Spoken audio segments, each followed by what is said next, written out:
Siddhu DK శిబిరాల మధ్య అంతర్గత పోరు ఎంతకీ కొలిక్కి రాకపోవడం, ఢిల్లీ పెద్దలు ఎటు తేల్చుకోలేకపోవడంతో వీరిద్దరి మధ్య మార్గంగా దళిత సీఎం డిమాండ్ తెరపైకి వచ్చేసింది.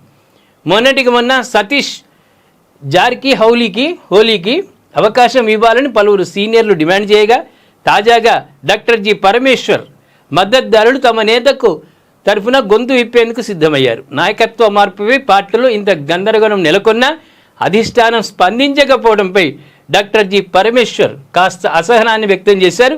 వీరిద్దరి మధ్య ఒప్పందం ఉందో లేదో తెలియకుండా ఏం మాట్లాడారని పరమేశ్వర్ ప్రశ్నించారు. ఇంతే, పదవి కోసం దేనికైనా దిగజారేటువంటి తత్వాలు నాయకులై.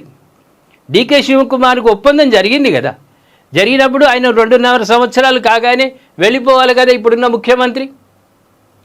ఆయన నేను పోను 5 ఏళ్ళు నేనే అని ఆదోర అట్లా ఏం లేదు. ఏం మాట్లాడుతున్నారు మీరు, మనకు అక్కడ ఢిల్లీలో ఒప్పందం అయింది, నేను 2.5 నువ్వు 2.5 అని.